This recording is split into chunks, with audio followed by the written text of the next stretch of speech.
Welcome back, guys, to another episode of the Tennis Fans Podcast. This is Tuck. And this is Tree. Today we're joined by our good friend Aaron. We usually go out there and we practice with him and stuff. And When you say usually, it means every day. pretty much every day, yeah. Yeah. So maybe we can have Aaron just kind of give a little bit of background on who you are. Yeah. Name's Aaron Cuadros. Questioning your last name. Former just junior college tennis player. Yes. Went into the Navy for about 6 years. Came out to San Diego. It's a beautiful tennis place, and I started building my tennis ability back up. And currently, I'm about like a lower level open player, high 5.0, and yeah. How long were you in the Navy for, Aaron? 6 years. 6 years? 6 Yeah. years, but I think I missed about 8 years of tennis. Wow. In between, just from before going in and then getting out and not knowing anybody in San Diego who played tennis. Yeah. Would you say it kind of affected your tennis in like a positive way at all, like in terms of like your fitness? No, negative. It's Really? Negative. Really? I would, so because I started tennis like very late for like tennis players, especially for the level that I'm attempting to play now, like open level. Mm-hmm. Like most people start tennis when they're like young little kids. Like you Right. see the guys out there that are with the coaches that we know out there. They're starting young if they want to have even a chance of playing like Division I college ball or something like that. I was actually a very good runner, like a college level runner. Yep. For cross country, which is like at the high school level is like 3.1, and you're out running, not a loop. Right. And then I was also a track guy, and I had gotten looks for college track in my local area from like Fresno State and stuff like that for the mile. Right. And I hated running around in a circle. It Oh, was yeah. like it was really a lot of effort. It took away a lot. Take away your weekends, having friends and stuff like that. And Right. I had friends that were playing tennis. I was like, that looks like fun. That looks a lot of fun. And I get to hang out together. They only play matches during the week. They can Oh. party on the weekends and Yeah. enjoy that. So Yeah. I was an athlete coming in. I actually didn't really seriously touch a racket until my junior year in high school. I'd already made the decision I wasn't going to go back for track there at the same time. I still went back for cross country, and Right. I was just I went out for the team, and I basically just ran around and tracked balls down and had no idea how to hit anything or anything like that. Wow. And and then I just, as an athlete in Fresno, my junior college coach was revamping the system. Fresno City College had like fallen off. Like I don't know if you see like Miramar College where we play, there's no program, right? So you Yeah. need somebody No. to come in and basically develop a program from scratch, and that's what he Right. was doing. And we had two amazing programs. Fresno State, very good D1 program at the time, Right. and then Fresno Pacific, which was the national champion over and over and over in the NAIA, and that's where our friend Xavier would end up playing after Oh. he went to Sac State and then to there, and they were just a powerhouse. They won the national championship over and over and over again, and Steve Loop, my first coach, came out he was just going to all the high schools and just trying to find athletes to fill out the roster, and but they were also at the same time a feeder school for international students. Right. So we had like, and it's weird because at junior colleges and NAIA, there's no age cap. I forget what the age cap is on like NCAA, but I think it's like you have to start your freshman year before 23, otherwise you're not allowed to play, something like that. Oh, wow. Okay. But there's no age cap on NAIA. So we'd get guys that were like adults, like real adults, like former, like, they've been on the lower circuit pro tour and it didn't work out. And so they're like, let's go get free college. And then if Fresno Pacific was backed up, they'd put them at Fresno City. And so we immediately out of the gates, like jumped out to being like one of the top in the state. I think we immediately went to the state championship and then sent guys over to Florida for like their junior thing, and I think we won. Like we had two guys, our singles player and our top doubles team won that, and then they got automatic bids into the NCAA thing. So That's that's where crazy. my tennis started to develop. Whoa. Was college, but before then I was just like an athlete.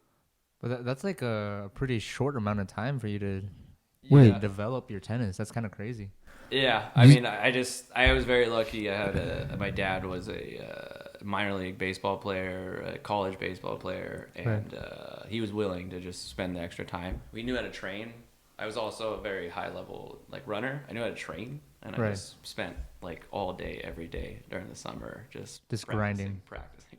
Tennis? Yeah. Oh, and when you said you started like seriously touching a racket in junior year of high school, Yeah. but before that, like nothing at all. Not Not really. like. I think I had gone to one like tennis camp with my cousins. My cousins were very good. But then how's your stroke? Your stroke look like you've been playing like it's kind of strange because would you say that like you developed that kind of stroke uh, around junior year in high school? No. I started out just like every other person you see out as like a recreational player that's just going out there and just chopping balls. Yeah. And then I was very athletic, so I'd stay in. My coach in high school, Mark Weatherly, who's awesome. I think he coached Robert Kendrick, who was a top American through the high school. Our high school was pretty good, and he gave me an option because I was a senior. He was like, "Hey, I wasn't gonna make the varsity ladder." He's like, "You can be the top JV kid, or you can be on the varsity, and you'll get in when you get in, but you're probably not gonna play that much." Right. And I was like, "Put me on the varsity," because that's where all my buddies were. And the JV and the varsity, they don't travel together. They have a different. Or we have a different schedule. Yeah. Like, I Right. think the JV actually had to come in on after us, and I was like, I don't want to be here late playing Yeah. garbage people. And then, my bad, lost my train of thought. What was I talking about? So you the stroke development. The stroke development. The stroke Yeah. development, yeah. No, I think, and then somebody had taught me to switch my grip, and I started doing heavy topspin. Oh shoot. Heavy. Okay. But everything was heavy topspin. I couldn't hit through the court.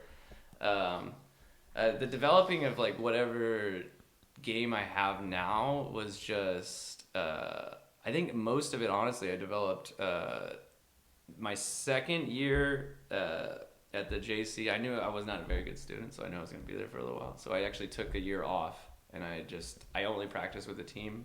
And I really started to develop what I would call like actual strokes when my family ended up taking in he was a Russian Canadian player that was coming into our to the JC, waiting to go to Fresno Pacific, and he came and stayed with us for a year. Kirill Sinitsyn, very good. I think he was a top Canadian junior player. He had been on the pro circuit for a little while. He burnt out, the wheels that came off, and then he came, and he was our number one. And then also my buddy from Sweden was staying at a house just right down the street, John Carlman, who he runs an academy now in Sweden. Oh, wow. And I just would grind with them every day, and they would teach me stuff, and just basically between that. Oh, and one more thing. So Steve Loop was the head coach, and just by luck of the draw, we ended up. Our assistant coach was Brad Stein, who was former, I think, top 20 tennis player. Crazy. Yeah, it makes no sense. It makes he just because he's from Fresno, his kids were growing up. It was just all luck of the draw, and so I got to pick apart the brain of an actual pro coach. Yeah, like a pro. He'd already That's done crazy. Courier. I think he'd helped with the Agassi camp. Like he was. Yeah, and just to kind of like interrupt Aaron for 1 second there, like Brad Stein, we're talking about like Jim Courier coach, like Grand Slam champion in the 1990s, right? And I think I don't want to say Tommy Paul right away because he coached a variety of really good players. Anderson, he took up to Yeah. the top. I mean, Yes. That's crazy. That's nuts. Like having your At a junior college, it makes no sense. It literally makes no sense. It run. How- I mean, once again, we had this weird, like, because of the weird gray area, we were able to get these amazing players too. So it kind of helped. And he would have every once in a while, like, pros, like, people that he was working with come in. And yeah, no, it was for me. I was like, any chance I get to hear anything about like how he Oh, sorry. Anytime I would see, you know, like him dispelling any wisdom, I was like taking it in. Some people would got rubbed the wrong way. Yeah. Because he would spend more time with the better players, obviously. But I just absorbed it. That's crazy. And how did Brad land it around there that time? Like, I mean, He's a local from where I'm from where from. you're So okay. his kids were about to be in their like high school years, and he wanted to be around. Okay. He just wanted to be around instead of traveling. Obviously, you see him now with Tommy Yeah. Paul. They're going, you know, you're just in constant travel. It's hard to not only as like I think I'm just guessing, but it's hard as a player, and you're like that is your dream and stuff like that. But then to be a coach, and then you have to leave your family behind. I mean, it's a big. I think it's a big ask. Commitment. Yeah. Yeah. So I think he was ready to spend some time and. You know, just very lucky. And after I got out of junior college, I kept developing my strokes because I actually kind of hung out with Brad and at his junior academy would hit around there, and I got to hit with a lot of good players and just keep picking the brain. Wow. And I think the only thing that allowed me to get to this point was I was already an athlete. Yeah. Yeah. That's a big thing. Another thing I want to ask you about your development is something that I struggle with personally.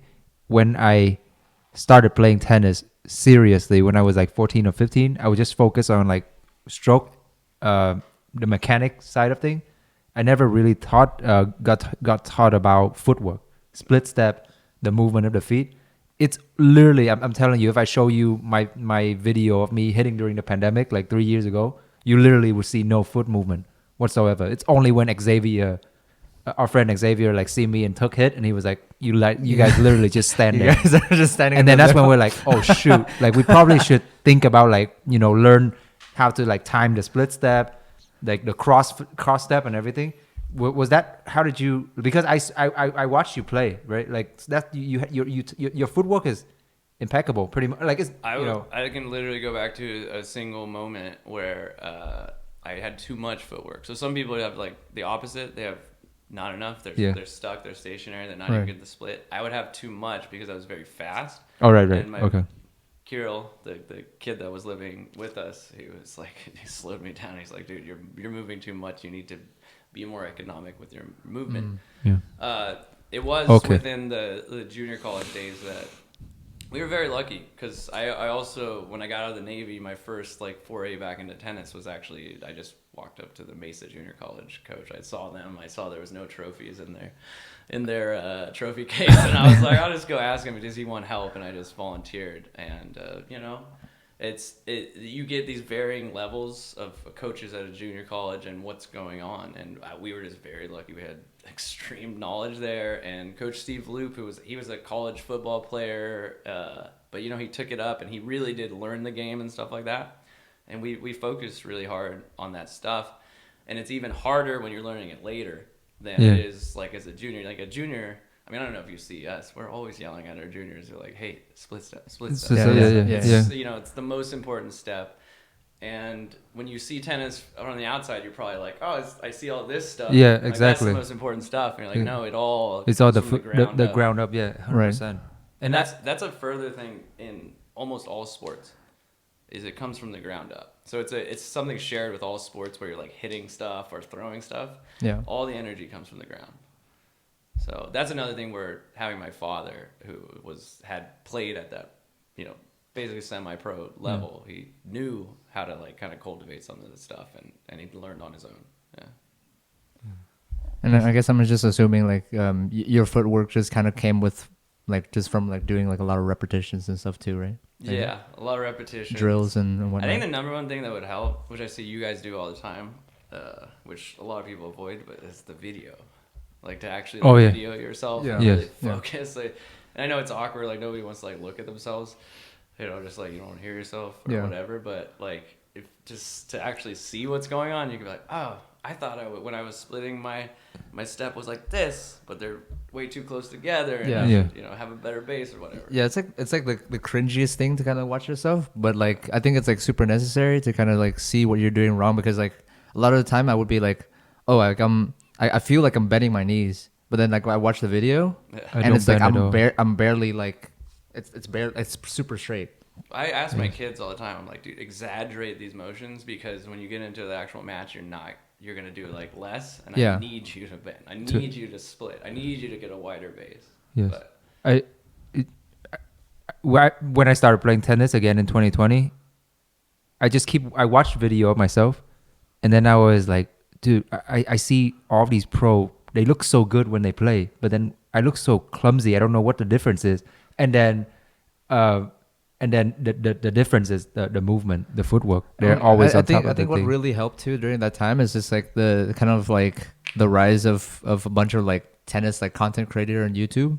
Like Carousel and stuff. I think like he himself like really. I mean, we watch a lot of his videos on like split stepping and stuff, and like he's like, okay, like the other person when they're about to make contact, that's when you should be doing your split The step, split. and that's like when we're like trying to develop our footwork a little bit more. Yeah.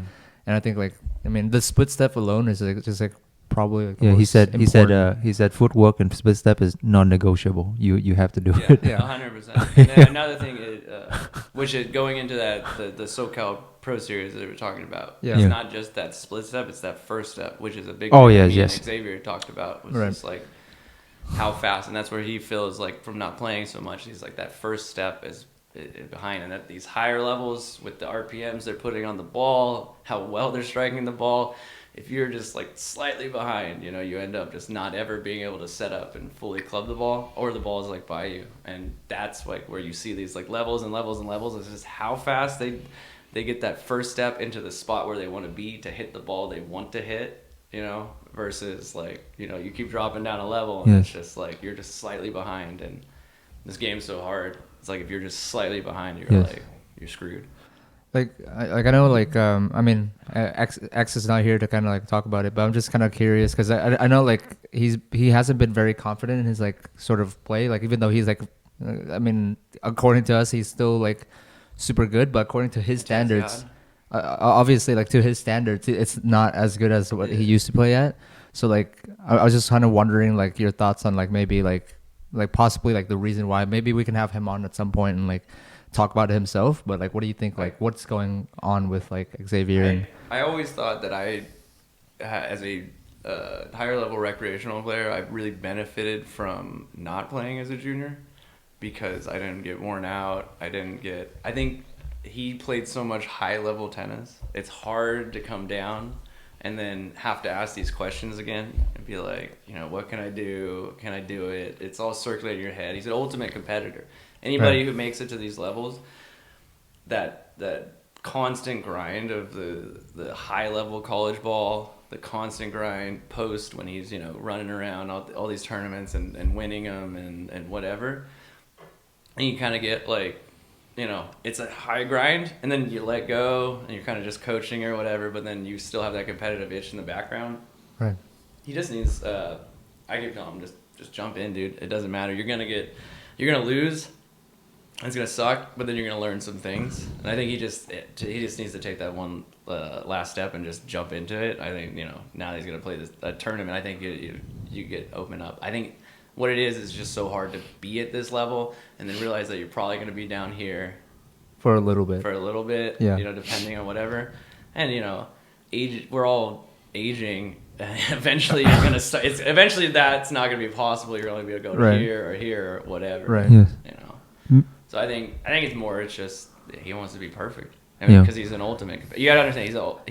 He's an ultimate competitor. He's won championships and stuff like that. It's different than me as a recreational player. It's like, you know, I've never been to that mountaintop, That so level. I'm still kind of like searching for my top. Yeah. He knows where his top is, so Yeah, it's hard. his stroke is so good though. Like just watching him hitting with you, like both of you guys, but like Xavier, you can tell he was at a different level. Oh, yeah. Like 5 or 6 years ago, he was up there. Yeah. Yeah, it's And that's a and- guy who played, you know, since he was a kid. Yeah. And yeah. he'll probably tell you, I probably should have started earlier.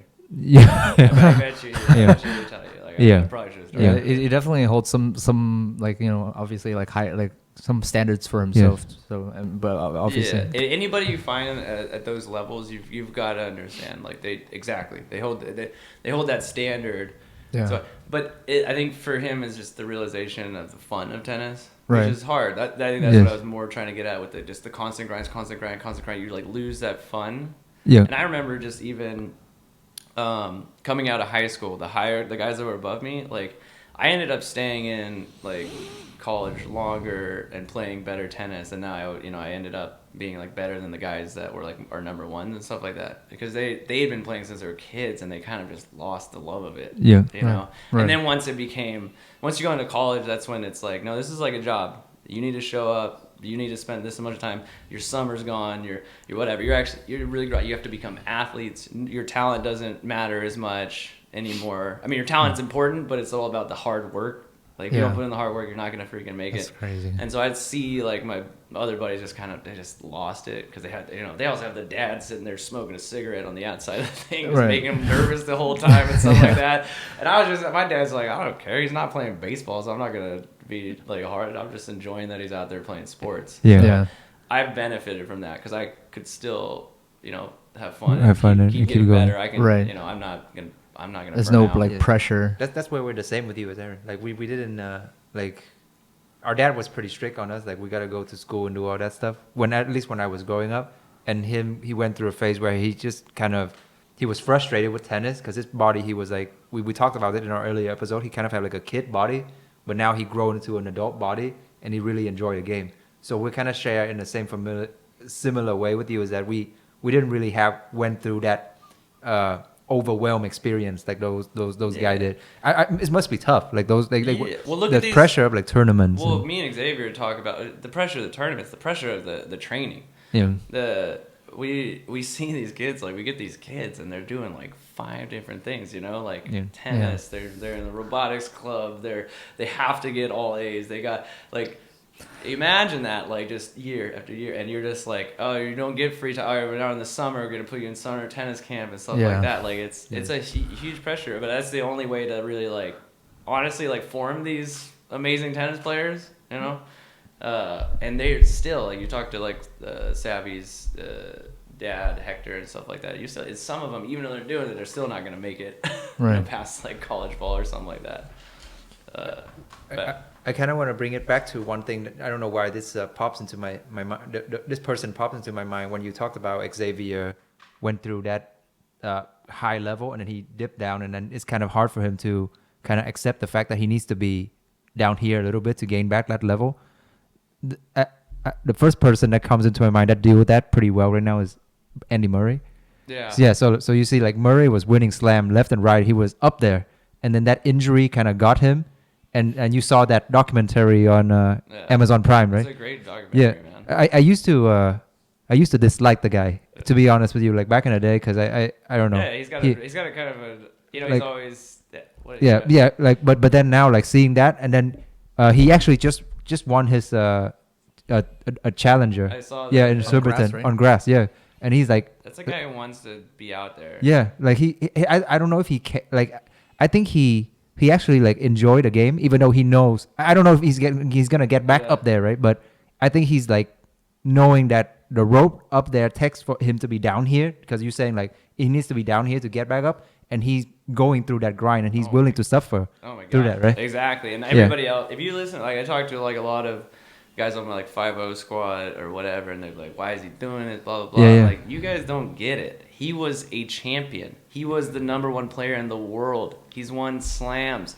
He wants to do this. He can do whatever he wants, man, until his body falls apart. And the hip's holding up. It's a brutal surgery. So he wants it. Yeah. So why doubt him?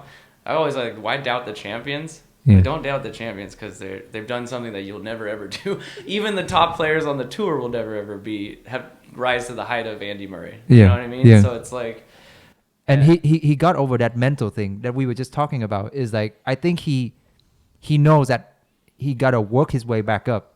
And even though like I think it was like his first year when he just come back from that huge hip surgery, he was pretty much like losing quite a lot. Yeah. But he's still like, okay, I'm gonna get it. I'm gonna hit form. I'm gonna do it. This sucks, but I'm gonna do it. I think that's the part that you're talking about, similar to X, right? X just gotta go through this portion. Yeah. And it sucks, but he's gonna get back But at it. here's what I'll say, where it's easier for Andy Murray.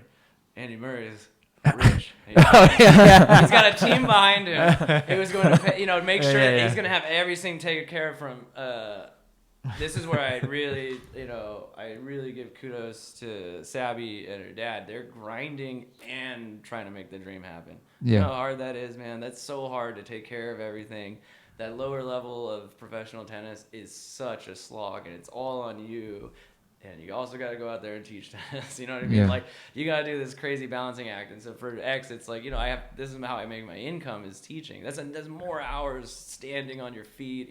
This isn't, I go home and I get on the computer and this is how I make my money and I'm sitting or whatever. Yeah. It's like, I'm standing all day. So Yeah. it's tough to also bust out the training. And then and then in your head, you're like, I know in reality I need to be training, however many hours a day. Right. I see.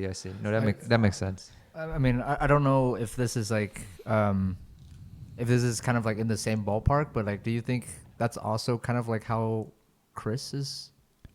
Yeah, as no, well? well- I know it's also like part of it is like also like the technical part where like he kind of doesn't remember like how his forehand is or whatever, but like he did compete at a pretty high level as a junior as well, right? Yeah. And so like he definitely it's like probably not the same like level as like Xavier in terms of like when he was a junior, but it's sort of like that same sort of like thing where like he was performing as a junior and then like eventually now like he feels like he's not doing as well.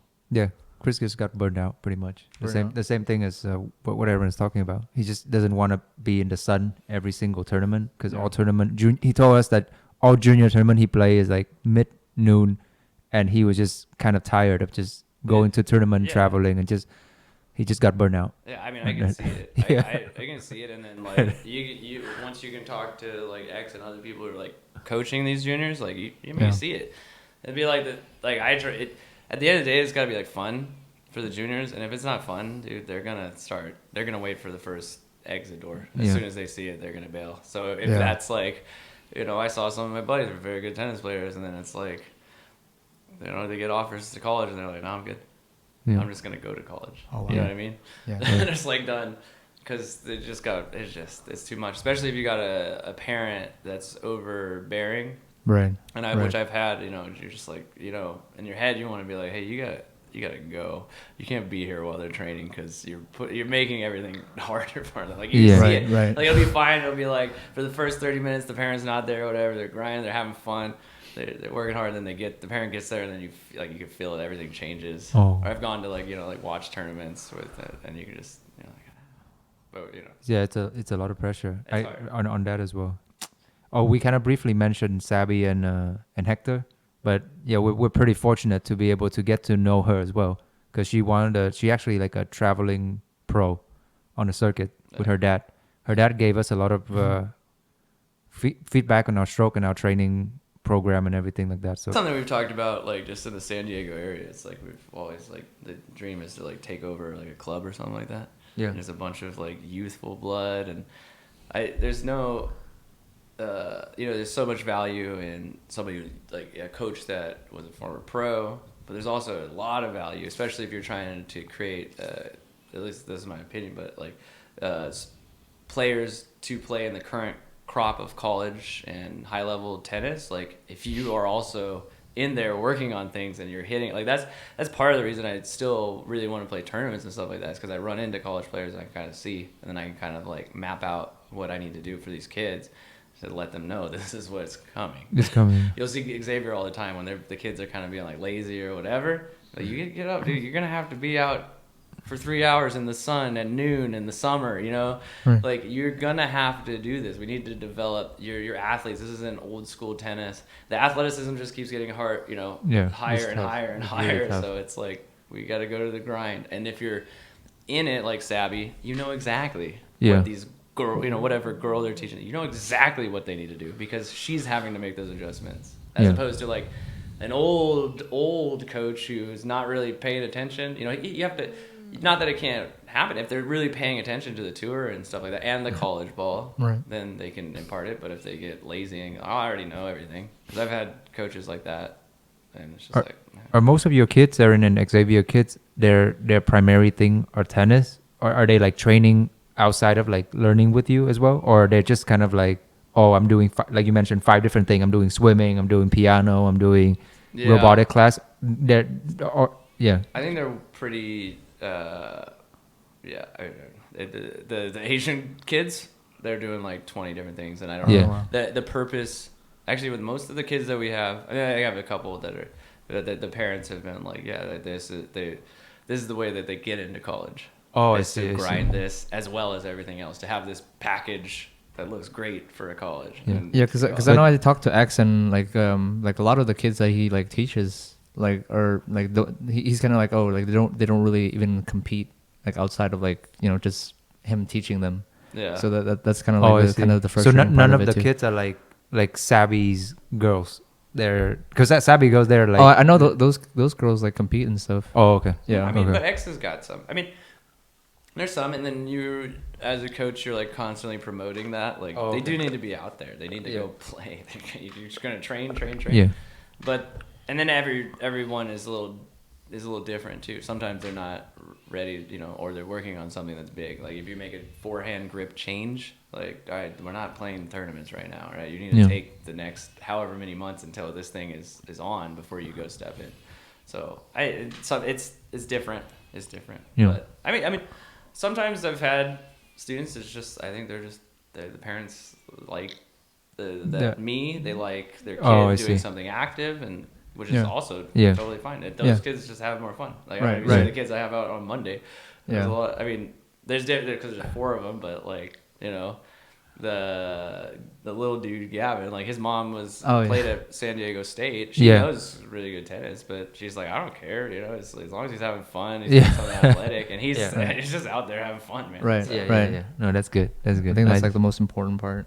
I mean, Yeah. at least for me, that's how I got back into it. It's just like you just need to be able to enjoy Yeah. yourself out there. Yeah, and going back to us sharing the same experience with Aaron is that we never really went through that junior grind that all those people went Oh through. yeah, dude. Dude, that's mean, stressful. I mean, I don't Yeah. know. I'd like to think that I would because I mean I'm really competitive. Like I'd like to think as a kid that like if my dad was like, this is what you're gonna do, we're just take you out and you're gonna be homeschooled, you know, and this is what we're gonna do. I'd probably have embraced it just because of who I am. I would have been like, let's go. Yeah. Like, Yeah. I don't care. I don't need all this other stuff going on. Right. But that's not every kid. Most kids Yeah. aren't, and they need to show you that. Yeah. That's like a thing I try to get through to parents. Like they need to show you that they want to go to the next level and are willing to sacrifice a lot. Because it's a big sacrifice. Even if they're like, I want to be a college level tennis player, that means at an early age as a kid, they have to be willing to be like I'm going to give up all this stuff that my friends are doing, right? Yeah. Even my cousin's kid wants to play college baseball, and I was helping out with him, and I'd have conversations with him, and I'd be like, dude, you know that because he's going into high school, and this is where you Yeah. really you get tested on whether or not you're going to focus or not. And I was like, hey, you know that like your friends are going to be going out to parties on the week during the weekends, and you need to be training.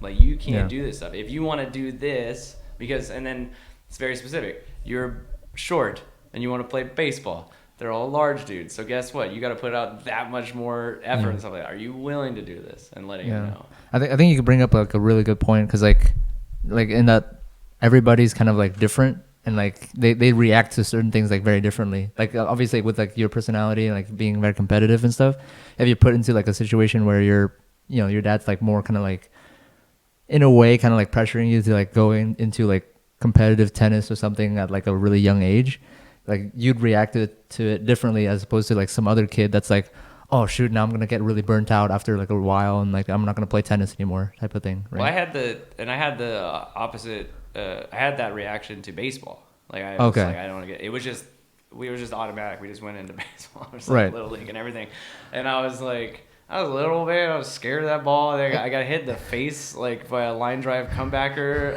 when I was a kid. Like I didn't want to play baseball, dude. And Yeah. one day I was like, I don't want to do this anymore. And I went and I sought out individual sports, running and tennis and stuff like that. So One of the kid that we play tennis with, and you play tennis with him too, Alex. He's another kid that we play with out there. Yeah. I talked with him sometime, and he has this kind of pressure in his mindset of like, dude, like I'm a freshman in high school right now. I'm an 8 UTR. I need to be a 10 by like my junior year. Otherwise, it's not going to be good. And he's like saying like, oh, there's this kid that we play against in the tournament, he's like, there's this kid that he's like an 11th grader and he's still only a 9. That's not good. So like, yeah, like the pressure is real. The pressure is real. Yeah. Yeah, But it's here's the difference. Alex is putting that pressure on himself. Right. Right. Yeah. And that's where you cultivate that. I think as a parent or as a coach, if I saw that, I would be telling a parent, I'd be like, you cultivate this. He wants to do this. Yeah. So taking him out of school and putting him, like, first off, I mean, you're probably at school educations and stuff like that. They're garbage. You can get it from anywhere. Yeah. You get it online.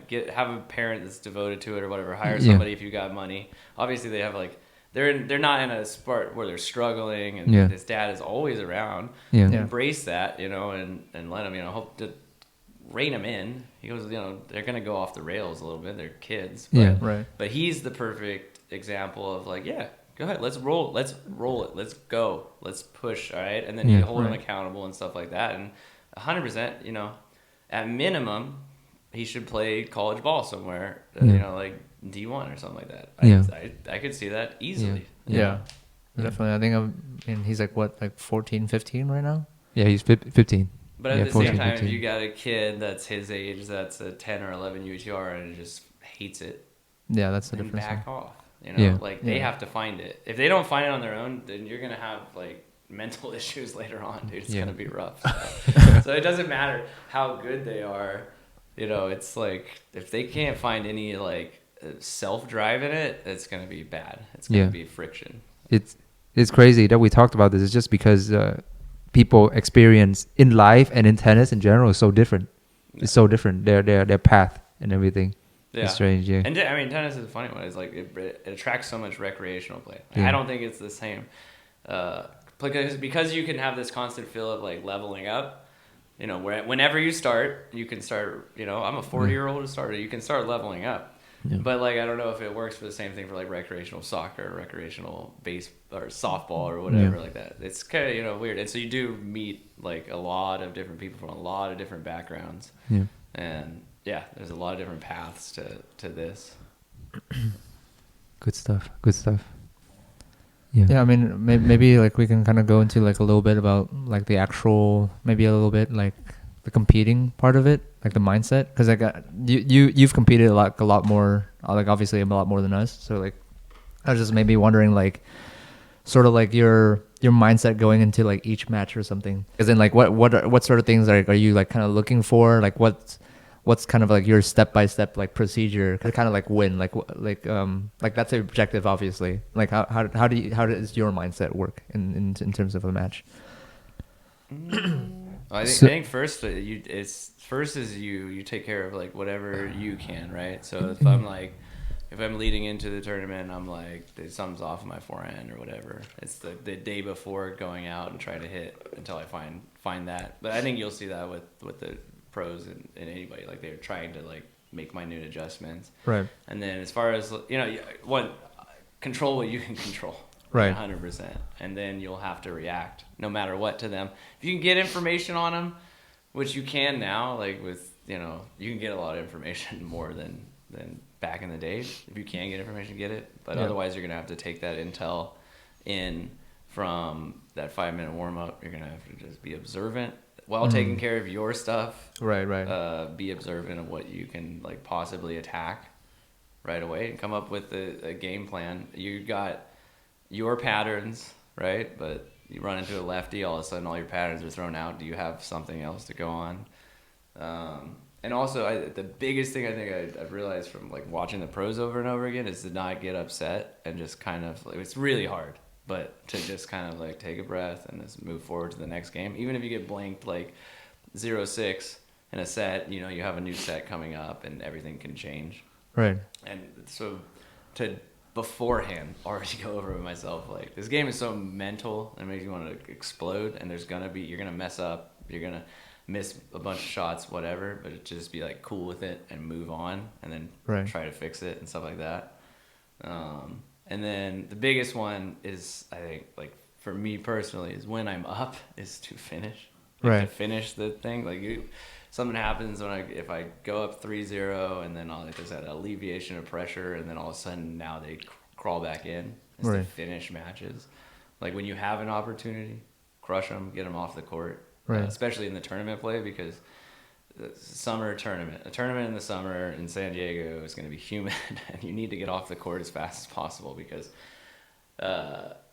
your likelihood is you're going to have another match that day. Right. You know, best case scenario is that you have the match the next day, but it's all athletic, right? So your body, any extra time. I think you saw that with the Alcaraz Djokovic match. Right. Alcaraz, you know, maybe his body falls apart no matter what, but he had that chance in, what was it, the second set or third set? Which set did he win? Second? The second he won set. the second set. Yeah, he had a chance like earlier to finish it. Right. He didn't. It went on longer, and then the next set is like when his body starts to fall apart. And so it's like in those moments to really like focus. Those big point moments, right? So it's like the 30 alls, the you're up, you know, 40-30, 30-40, whatever, to like finish stuff off. How do you usually like approach like kind of because like you have to kind of keep up that same level of like focus throughout the entire like time, and then also kind of keep up like, your level of play, right? It's hard, dude. It's like like to how keep. I think you should understand that you're probably not gonna keep that level of focus unless you go like occasionally you do accidentally like go into God mode and you're just like for whatever reason. You see the ball, it's massive, it's slow, you're seeing the spin, you're seeing every move, but that's not what it's going to be like for 3 sets. Like let's say you had to play like 2 sets, right? If you're just, that's the perfect scenario is you got 2 sets where you're dialed in and you just get it done and get off the court, but it doesn't happen. I think understanding you're going to have a lull in your concentration because this game is so focused. It's like chess with like explosive movements where you're sprinting all over and stuff like that. So understanding you're probably going to have a lapse and then having some kind of mantra or whatever to bring you back. This is Brad Stein stuff. Like I just remember when the best stuff we would get was like mental stuff, like turn away from the court, you know, put the racket in your left hand, you know, or your opposite hand, like start to shake off. As soon as you turn around, you're back in focus and you know that you're about to play a point. Still, you know, like really, things like that. I had another coach, you know, like, you know, just mantras of like first serve. Right, here we go. You know, like just like really simple things to repeat back to yourself, and then they kind of like stop your brain from drifting.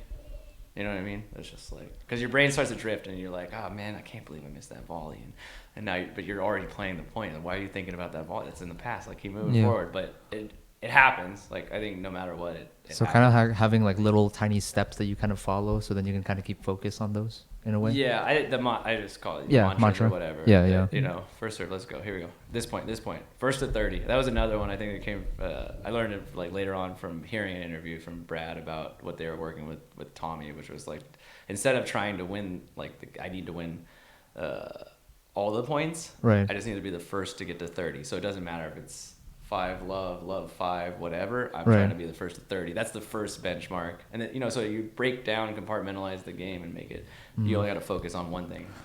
That makes sense. There's a really another person on YouTube that talks about this, and he was I never noticed as well, but like he said there are certain point in game or sets that he was like this it's really important for you to win these points. I don't know, I forgot specifically what he said, but it's like, okay, 30 all or something like that, or like you mentioned, like get to 30 all is the most important thing. And then when it comes to like I don't know 40-30 or something like that, he said these points are really important for you to win, to set up the pressure for like the next game. It's pretty mental the way that people think like about. The 7th game or like 3 all. You know, it's a huge game. Like whoever gets that 4th game is in a good spot. Yeah, you know? good spot. That's when more pressure creeps on. If it's on serve, there's more pressure. That guy feels like, oh man, if I don't get this 4th game, they got the 5th game. They can serve it out. You know what I mean? So yeah, 100%. And big thing. Understand that the opponent has all these things going off in their brain as well. That's the one thing. So you can't, if you just get too introspective and down on yourself and whatever, and you're not realizing that the guy's breathing hard over there or whatever, or like he's shaky on something, that you gotta understand that other person is having these same issues and this crazy battle going off in their psychological battle going off in their head as well. I mean, and I guess the reason like I asked that is because I'm very new to competing, and like I was kind of telling you a little bit about it, but like, you know, in the last tournament that I was in, like, you know, I felt like in the first match I was able to kind of keep up that level pretty well, But then like kind of going into the second match, like I think we train enough to where like I feel like our fitness level is okay. But then like I What think about it's your just mental but the fitness the level? mental fitness that was like what really bogged me down was just like playing another match in the same day, and I was just like it's like I feel Now you gotta okay, get but then up. now to kind of keep that going for the second match, and I think I just kind of like lost that sort of level and like focus for the I second think match. I think. that's actually a harder thing that the pros have to deal with it because they have their one day they go. I mean, barring like rain and whatever, Yeah. they're Oh like yeah. one match for one day off, and then another day. Oh yeah. That's Whereas right. the recreational tennis is hard, dude. I mean, luckily they've kind of brought it down. I used to hate it when I was like younger that they were I gotta do a 10-point tiebreaker instead of whatever or no ad. Now I Right. realize at these higher levels of the athleticism is like, all right, let's make these faster and more intense. Right. But yeah, it's super hard to get up your intensity. Yeah. And then match is over, you're like, relief. But then you're like, oh wait, I gotta Yeah. I have to get that same competitive edge going again. Yeah. Like, It's kind of like that adrenaline dump in a way. and so it's like, it's an endurance mental battle for a set. It's an endurance mental battle for the match. And then you get in these tournaments and you got to do that over and over again. And then there's the mental endurance battle. And then that's where you get back to these guys like winning championships. You think about like how well they are at keeping their brain focused. And that's why you can't get like overly like pissed off because you got broken or whatever, because it's so long. And it's such a long time to get that mental thing going. And so, at the same time, you gotta be like just 1 point at a time, and then you've got to like save yourself because you realize that to get through a tournament, you got to win so many matches. Yeah, and I think like I think the difference between like I can only speak from like my own experience, but like with like the match that I actually won for the first time ever, I was just like the way that I approached it like a little bit differently is like I talked to myself in my head and then maybe like externally too, is that I was kind of speaking more positively to myself. It's like hey, like it's not like when I double fault or something, I'll be like, okay, like don't double, like I don't say like don't double fault, but like it's more like, hey, let's try to do this part differently in order to kind of like have a sort of system for myself in order to kind of like do it correctly. You came to it on your own, which is those mantras. Like you double fault and you go, all right, here we go, this one. Right Yeah. here, first serve, let's go. Instead of being like, you idiot, what did you do that for? Yeah. Which I do too. Like that also Yeah. goes, and then I try to check myself as like fast as possible. Right. But you're doing that. That's the healthy way to do it, is to be like, all right, no, it's all right, we're gonna get this one. Yeah. Here we go. Yeah, because I noticed like if I'm like, I mean, a lot of times like we all kind of like happen. It all kind of happens during like training and stuff too. We're like, shit, like you're playing so fucking bad or something. I mean, I'll probably cut it out, but but like So freaking bad. Man. it's so freaking bad. And like we get frustrated, and a lot of the time like we're having a really bad like off day or something like that, and Yeah. like it honestly sometimes makes me play even worse. Like if I say that to myself. Oh, 100%. Getting Yeah. down on yourself. I think there's very few. Now, And obviously there's maybe probably some people that like respond better to like negative treatment. I have Yeah. it with the kids. Like if I'm like, dude, that was a great shot, man, you did it great, and all of a sudden the next like few points they just play like dump it into the net. I'm like, what's going on? Yeah. I don't like positive reinforcement. I'm like, all right, stop Yeah. sucking, and then they're like, yeah. That's to each their own. But I think Yeah. I think the internal monologue. I think you gotta find a way to be positive because it's such. Once again, it's so much going on in this game, dude. It's like I said, it's chess, it's physical. And if you're also like against yourself going like, you idiot, I can't believe you did that shot, and you dwell on it, that's one Right. thing. If you're like, what a stupid shot, and then you immediately snap and you're like, all right, back into the next point, versus like you just keep running the negative stuff and compiling it, and then you're like, yeah, I don't deserve to win, and then you end, and then that's when you get to those things where you're like, I don't ever want to play tennis ever again.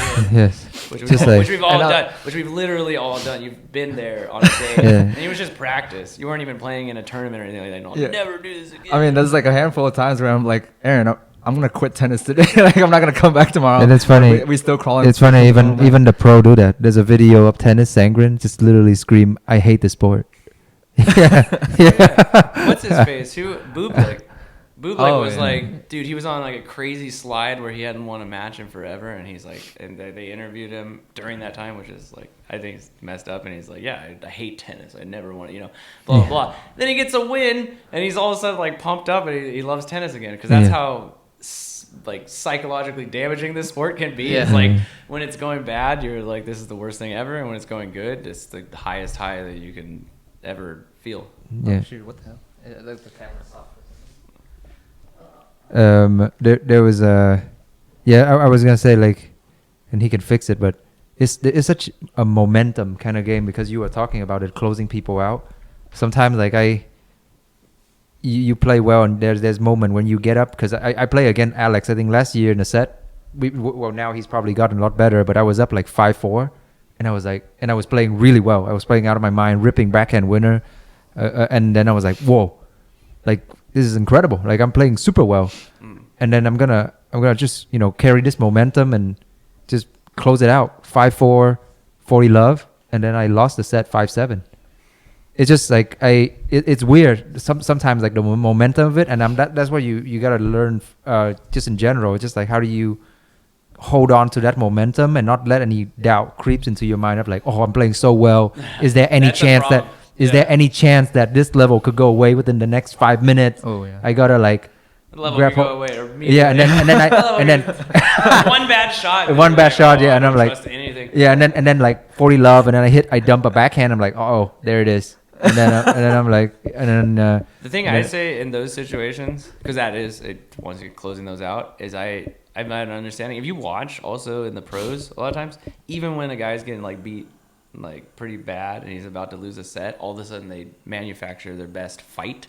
Maybe not that it's necessarily the best tennis, but and I teach this to my kids, and I'm pretty sure I got it from Brad Stein. But which is just understand when you're serving out a set or you're serving out the match, they're going to fight like hell to stay in it. Right. They're going to produce their best tennis, and you have to go in understanding. I'm playing their best tennis. I'm playing them like, while they're playing their best tennis. So focused because I'm also, and then there's not every point and not every game is equal as far as in pressure. And yeah, closing it out is pressure filled. Closing out a set is pressure filled. Closing out a match is pressure filled. Closing out each level of the tournament, the championship match, like, think about closing out a championship match. Like, you'll see it over and over again in the pros that the guy that's like, behind is fighting like hell. And then the guy will be up like 5-2 and then gets broken serving for it and has to do a full mental reset to get back on page. Yeah. So yeah, it's knowing that. It's more like just, I know they're going to fight like hell to try and stay in this match, and I need to stay focused and win ugly if I have to. Yeah. I gotta win pretty. Just like find a way. Yeah. yeah, it's I think the- more. You play more tournament. You keep playing. You'll develop your own tools because like not everything is exactly like works exactly for each other. So it's hard sometimes to have. That's why it's easier to be like, hey, come up with your own mantra. I'll give you some, but whatever works for you. Right. And the only way that you know that these things like work is playing tournament play. yeah. And that's the hardest part is we're not in even we play a lot, but we're not in like we're not like college players where it's like that's our day, and then we also get to play, league matches all the time, and then jump in a tournament. By the time you hit this summer, this is when all the tournaments are for us recreational players. By the time you hit this summer, like those guys are grooving. Yeah. They've got their boys. They know exactly what they're doing, and then we're like recreational players like jumping in, and you're like, all right. Well, I don't really, I'm going to get the 5-minute warm up and get in. And you're like, all right, good luck. Yes, it's tougher, yeah, because you said those guys, they're playing tournament, not tournament, but they're playing against each other, like other colleges year round. Yeah. So it's like they have a crazy amount of experience. I remember last year I was going, and it was like, I think it was the third round of this tournament, and then I was playing one of the kids from San Diego State. And it's like I show up, and I got to go hit against the wall because I couldn't get anybody there. And the team is like all there doing like a team practice before. So I'm like, yeah, they're going to be grooving, man. Yeah. Stuff. Do you, I guess, do you have any advice for, I guess, well, obviously both of you guys play at like a higher level. Do you have advice for like, I guess for someone like me in the sense that like, because I'm kind of like getting adjusted to our practices and like you're like going and playing with your guys' pace, but going to like a sort of like a lower sort of like level where there's like less pace compared to you guys. like how do you kind of keep up like and try to play your own game instead of like trying to quote unquote like play down. Yeah, Okay. you never want to play down, but it's something that happens. Like I think every player, no matter whatever levels, like sometimes you play like lower ranked players, and especially starting later. I think starting as we all did like later on in tennis, Right. you're like you don't have as much belief in your stuff. Right. I mean, you should, like, especially when you're playing those guys. Once again, going back to like the preparation, like control what you can control first. Right. Make your first serves. Right. When you get those first opportunities, you put it away. If you can convince yourself that they're better than they are.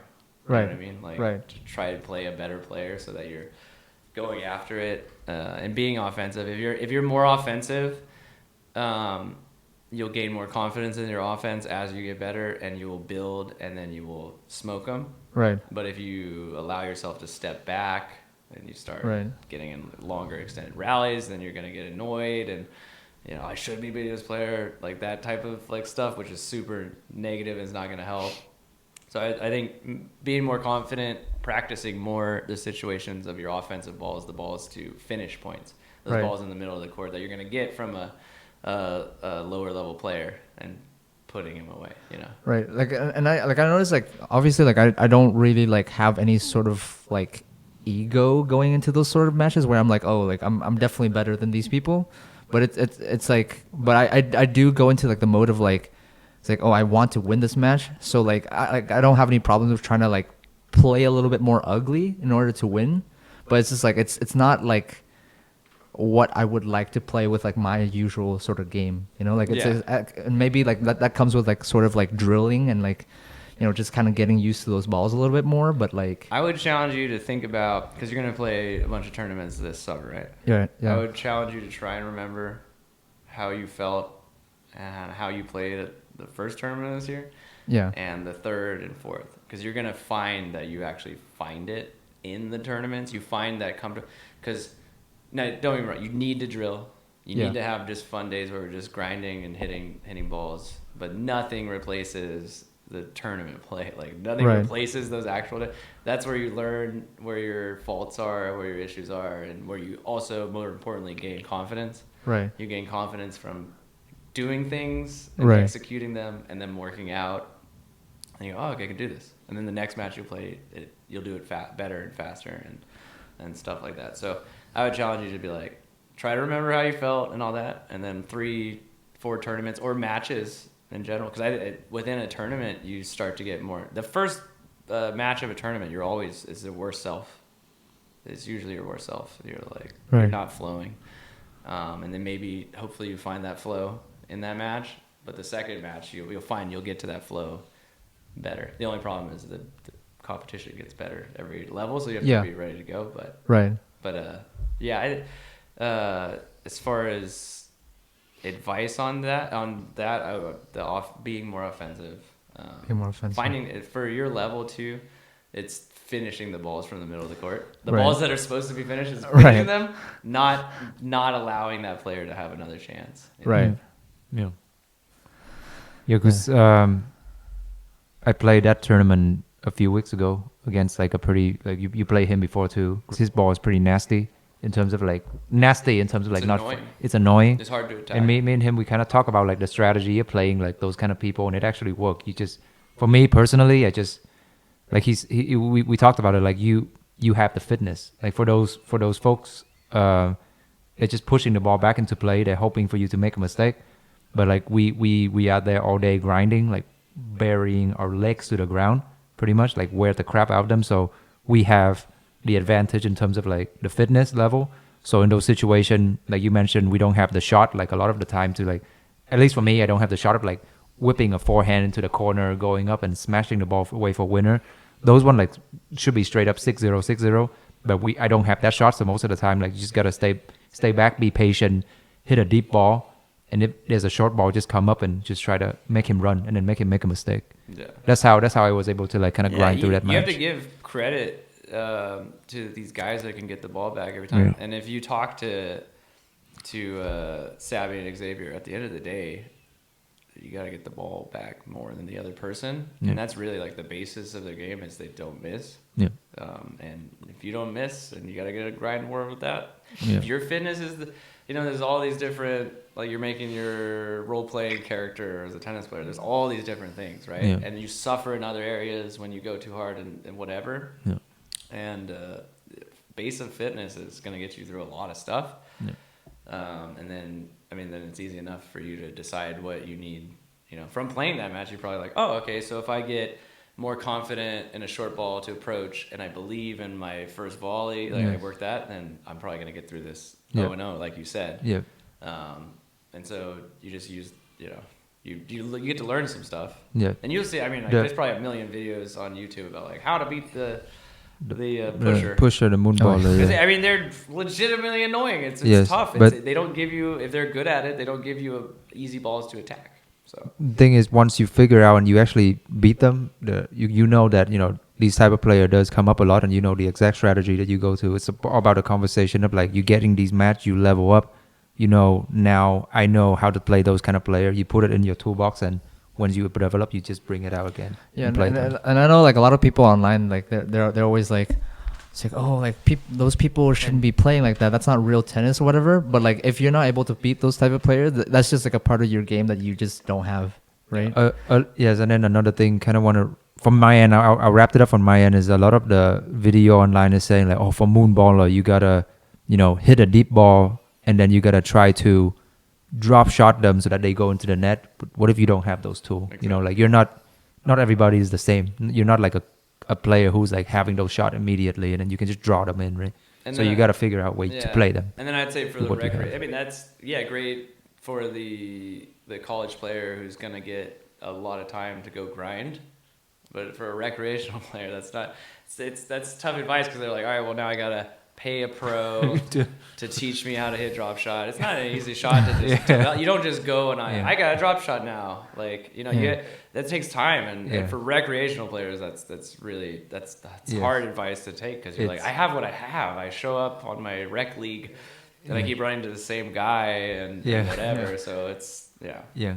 But for you guys are lucky enough you can grind every day. You got that's me having my father and having a tennis family. I had other people to hit against, and then having the kid live with us and my other best friend. The balls. I got to go grinding. And you guys have each other at minimum. You got each other to be able to like go out here.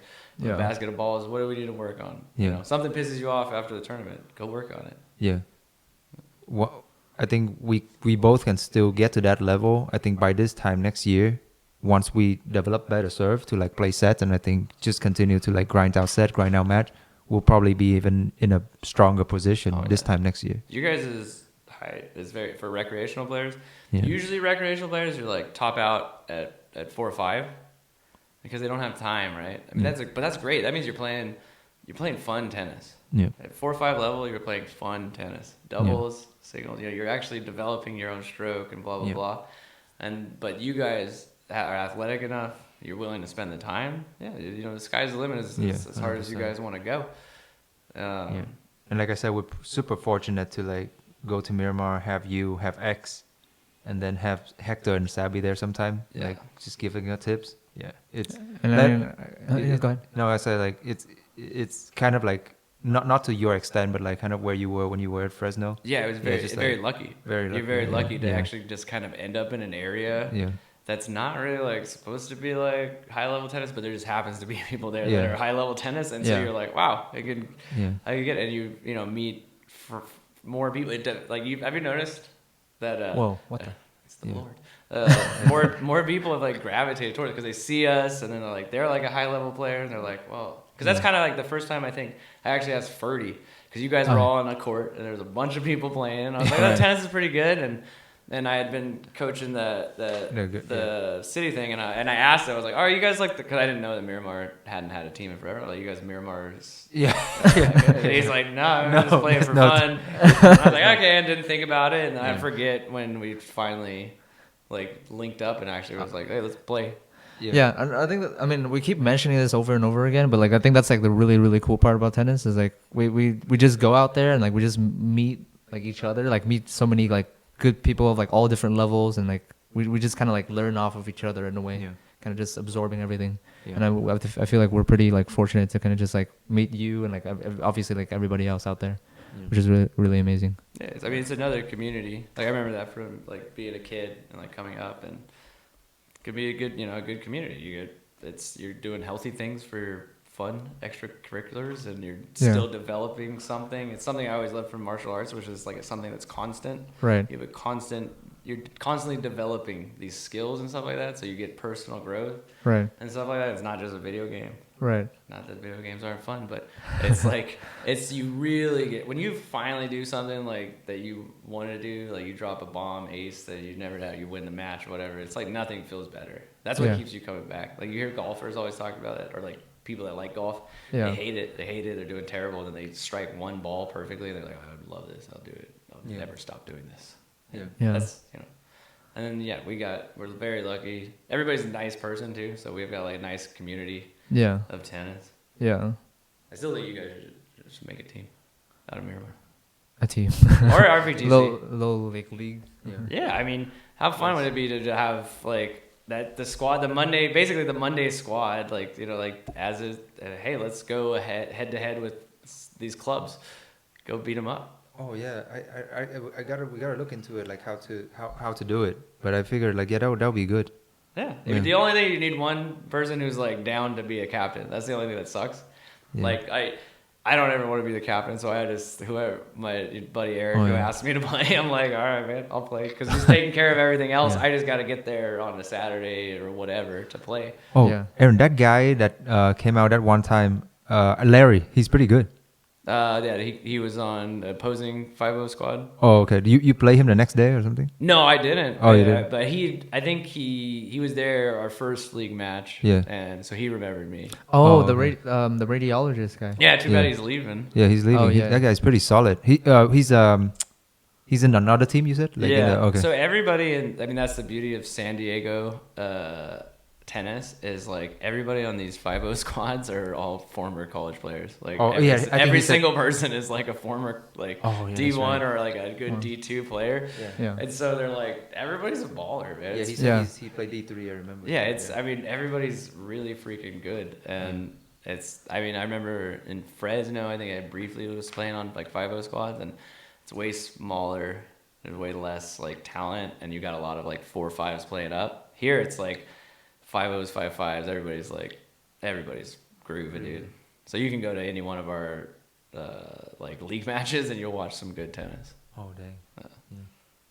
Good stuff. But you guys, it's there. And once I did 4-5 squad, that's where I did a lot of my development. Was just playing adults and like my dad's 4-5 squad. Yeah. I was as I said earlier, like I wanted to talk about the SoCal Pro Series. That was pretty crazy. Like I don't know, did you go to the one this weekend at all? There's one. No. You guys went up to the one that James Blake. Yeah. I went up to the one at James Blake. I didn't go. And then there's another one that just happened. I don't know who won it. USD. I think Chris and Emerald and Long probably went to go watch it. Yeah. It's awesome. So I talked to Savvy about it because I really didn't understand this, and I guess it wasn't around in San Diego for a while. Xavier was saying that they just started. It was an LA thing, SoCal Pro Series, and then they've just started to creep down. However many, I don't know how many are down in the San Diego area, but it's awesome because you're just gonna see like all the best like college players. The ones that are like, I think I'm gonna make a run, try and be a pro or whatever. You get to see them. And from from the first round on, it's ballers and high level tennis, and everybody's for the most part is young, but you also get the random floaters. Not like James Blake all the time, but you get like random floaters of like former pros and stuff like that. My buddy also played it in the one I'm playing in doubles with, and he first round played like the guy who was like a top Filipino pro, and he just lives in like Temecula or whatever now, and he's a coach out there, and it's like he came down and he's a baller, but.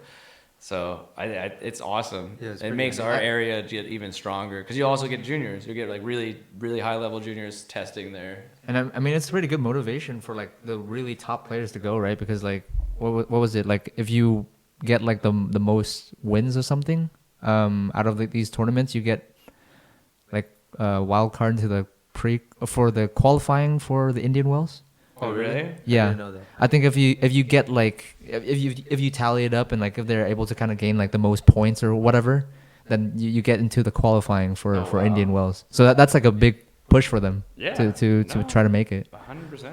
And they're like, I mean, there was some that were like pre-qualies for 15K and some were pre-qualies for like 25K.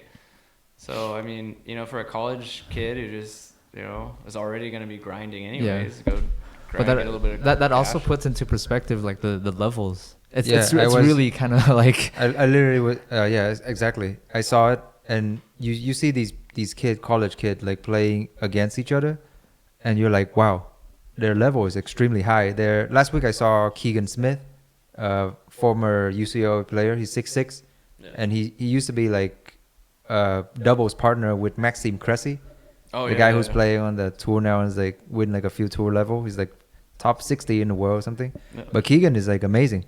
And then he played against a French guy. I forgot his name, but that guy is like 6'9". So it was a battle. It was a battle of the Serbots. But still, like, I see this and I'm like, wow, like their level was incredible. There's no way, you know. And then there's another level. Like it's their level, and then there's the challenger level, Yeah, and dude. then there's the ATP level, and then there's like the top Then dog. there's we get into the Yes. Masters 1000s. Yes. I mean we were just talking about the other day about Brian DeBoer, right? Yeah. Like I mean like if he were to come around to like our courts and stuff, he would freaking like whip everybody. And then he gets But pwned then by Federer. Federer. And Yeah. that's But that's everybody he's- got pwned by Federer. So Yeah, no, Yeah, yeah. Why is the level so crazy? Aaron, like Brian a guy like Brian DeBoer, like you would think that he's like perfected every single shot. He's a pro, but then like haven't. there's people that is like, But, what is the difference? What is But that I think X he, factor? but I think he would say that he hasn't, and like Oh, I more. see. And I don't know if they know this, but like it's like the martial arts mentality, which is the understanding that it's nothing's ever perfected. You will never perfect this game for as long as you live. The guys that have gotten the close of it, or the closest to it, are like Novak and Roger and Nadal. But even they have things that they needed to work on. I mean, that's the beauty of this sport is the work's never done. You just keep going to the grindstone, and you keep sharpening your tools, you keep sharpening your tools. So he would know. He'd be like, yeah, but I never developed this part. Even though a step level down below him, he's like, no, I have all the perfect shots. But the step above him, he's like, oh, I need this, that, or the other. I saw a video of Federer one time. I think he was like, he came back from during the pandemic. Tennis gone for a while. He came back and he's gotten into it, and then he just beat like a guy super easily. And he went into the interview, and he said the interviewer asked him like, "Oh, how were you able to win this match?" He's like, "Oh yeah, I kind of struggled at first, but then I was able to use my angles, and then just beat him." And I'm like, dude, you're talking about beating a professional player, and then he just like, oh, it's just getting. He said it in a way that's like, oh, I kind of struggle, but then I was able to figure it out In and I his just own beat him. brain, in his own perspective. Yeah. Even though Is it this was so like natural? probably like 0-0. Yeah. He's Yeah, like, yeah, you know, I really it was really tough, and I wasn't able to hit my backhand like I And- wanted to. and- Because in his head, though, you know what he was doing was he was like matching it with the top guys. Yeah. And he's like, if I hit my backhand like that, Yeah. they're gonna. I mean, there's also that period. It was like he went into the French Open, and he was just like he played like maybe like the first like 4 rounds or something like that, and he's just like, oh yeah, I mean, and then he like withdrew, because in preparation for Wimbledon, right? Yeah. And he was just like, oh yeah, basically he kind of used that as like a kind of like a warm up in a way, Yeah. because he was just Sure. coming back. Yeah. Yeah. So it's just like it's kind of crazy to use like a Grand Slam as like a warm up. Yeah, Well, but- that's Yeah. the benefit of being Be like the the goat, like, a goat or whatever. Yeah, You're it's like, kinda yeah, crazy. you go in there. All going back to the point, like the level is so crazy. Yeah, it's like insane. it's drastically different. You know, I see these tall guy at a tournament just smashing serve, hitting really good shot, technically sound and everything, and then you just say like, wow, these guys are amazing, and then they're just one of the lowest level of the professional tour. Yeah. Is unbelievable. Yeah, but it's why tough. it's extremely hard. Like whenever like parents like come to us, any of the coaches, and they're like, you know, like, what is the possibility like professional and stuff like that? And you're like, dude, you've got to understand, like, this is one of the hardest endeavors any athlete can go upon. Right? You're not making enough money to sustain yourself then, when you're yeah. outside the top 100, and you know, like to get just on the outside of that, you're playing extremely good players. Good players. Like they all have all the shots. It's just tough, dude. It's extremely tough. And then just that mentality. You know, it's also like that tour. It goes on forever. Like the tennis tour, like it almost seems like it just goes on forever. You know. Yeah, and they were saying, and I think you would agree, is like the only time for you to actually take time to like work on your game is when the season's over for like about a month or something Yeah. in December time, and that's the professional tour. You don't even know if like you can have time to like work on those kind of stuff to develop your Well, game. no, that's Yeah. where like you talk to Sabby and the ITF. On the ITF circuit. It's so hard, man. For her to be able to like sit back and work on her stuff. Yeah. You know, you wonder. It's like, what can you know? And I imagine that she's wanted this, and anybody who's been like a lower level like ITF, WTA, ATP player or whatever, it's just like if I could just win the lotto, or if I could just get somebody to financially back me, it would. Who knows how far I can go? But that's the hard thing. Is you got to balance life at the same time. Whereas like there's a look at the families of all like the number one players, like except for like the Williams sisters and stuff like that. You go like, oh, they owned a tennis club and whatever, or they're like multi-millionaires, and you're like, yeah, well, Novak's family was able to just do whatever Novak needed. Roger's family was able to do. Nadal's family was there. They also have the talent. Yes. It's not just that. That's not. Right. You can't just be like They got recognized, or they're sending to like a academy Murray got sent to Spain for like his youth. I think what like Nadal, like I think his like grandpa or something had to convert something into like his club from something else into like a tennis court or something like that. But then but listen, what you're saying is like his family was his family convert their other property exactly. into exactly what they needed. So it's like they still have some level Well, of like that's support my ultimate there, right? goal is like when me and my girl get our new place is like to get a place with a court on it. Right. So I just like just feel like my kids could just wander onto a court every day if they want to. Yeah, that would be amazing. Yeah. Yeah. So, but I mean that's a huge difference. So. Yeah, it's good. It's tough. It's tough But to it makes make me a respect like people like the Williams sisters and stuff like that. They come from like nothing, and they don't come from like that affluence that allows, because it's still an affluent sport. Like it's not as bad as golf, but it's still very expensive. Right. Lessons, court fees, balls, rackets, shoes. It's expensive, so it's very hard. That's why like you see like even like the guys that come out of like Brazil and Argentina and stuff like that. They come from affluent families down there. And that's why everybody gravitates towards soccer. That's why everybody in America gravitates towards baseball and football and stuff, like things where it's like already taken care of. It's expensive sport. And so to not come from affluence and be able to break in, it's like you're also working with another large weight on your shoulders. So good on you. Yeah. Was Tiafo? Tiafo wasn't from like a No, but the Tiafo story is very interesting. So Tiafo didn't come from money. So he's kind of in a similar fashion as the Williams sister. But what happened to him is that his dad was a faculty member for the JTCC tennis. They were building out a tennis academy in that area.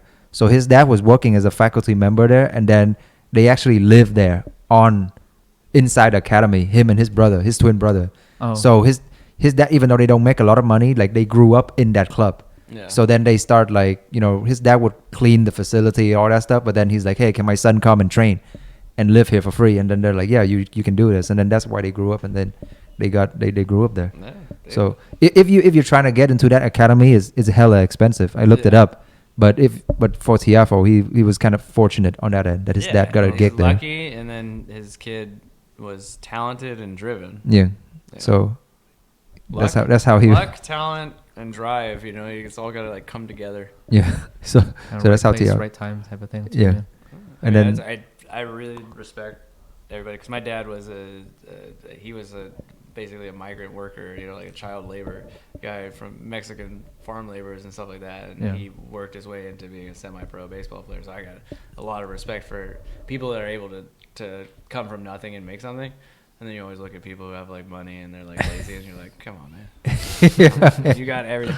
Or like what I always get mad at, because at like tall people, like people are like 6 foot and above, and they're not playing sports. Or I'm always like, man, give me your height, dude.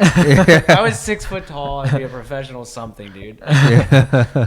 Yeah. The French Open is a good tournament. It was a decent tournament. I got kind of disappointed this morning because I mean you kind of expected it. The big one was Alcaraz and Djokovic. That's the one I woke up for. I was Yeah. like, I'm gonna get up and watch this, and I'm glad I did because those first two sets were better than anything that I saw I didn't watch the final. Yeah. Not that. Yeah, I love Ruud too, man. But it's just like I watched the like the two recent clay court meetups. They had like it populates on your feed, and it was like just watching Ruud. He did exactly the same thing that he did in those two. I think they were both at Madrid. He did the same thing here. He kind of gets ahead. He might even get the first break or whatever, but as soon as it gets to the business end, when those points and those games have more pressure on him, he fumble. yeah, because I mean, Novak's just he's a much better version of Ruud right now. Yes. Like, Ruud has to really go outside of his ability and get really uncomfortable trying to hit those down the line backhands and the down the line forehands. And I mean, like I think like he had he has like really good shots. It's just that like he's like, I think like in order to beat Novak, like he had to kind of have something extra, because I think of Ruud as like a person that's kind of like sort of a textbook, like very very textbook like tennis player. Like he has all the shots. It's just that where's the up factor? Where's the extra, the shot that the other players don't have? Right. Which I think can be his backhand down the line. But I think it works better on a hard court. I think on clay it's hard, man. They're gonna get another chance at the ball. It's like it's very tough, and I don't think he really has. He doesn't bust out a drop shot too much. I was disappointed in the Alcaraz and the Djokovic match. The first two sets amazing. They were amazing, but I thought Alcaraz was like, he looked really really good coming into that semifinal, and I thought he was gonna take out Djokovic probably in like 4 sets or something. But it's so unfortunate when I saw him cramped up. I mean, it's something you don't think about as like a fan, and or even as like avid tennis players. You don't think about it till like after the fact. You're like, oh, this was a lot of pressure on him. This is a very pressure-filled match, and I think he was too amped, and not getting that. He makes that amazing shot. It takes extra effort, but that burnt how you have a power meter. And you can kind of add back to it, but as it starts to go down, if you're behind on those electrolytes or whatever, vitamins or whatever, they were talking about it before. I think, I don't know who was it Courier or somebody? I was listening to the Tennis Channel. Oh, yeah. They're talking about like early in my career, I had these same issues, and then I went to a nutritionist or whatever, and I had my blood drawn and like found out where the issues were. And then I never cramped again for however many years. So Alcaraz will probably have to go to that. But I think also a lot. It wasn't just the physical. I think it was like that mental. He was like in a lot of stress and pressure. Because people were like, oh, he's playing great. He's probably going to beat Djokovic. So he probably like has that like going on. He's like, I'm supposed to win. Yeah. I think eventually I remember like in the later sets too, like I remember the commentary being like, he kind of lacks a little bit of the experience, obviously, compared to like Djokovic too.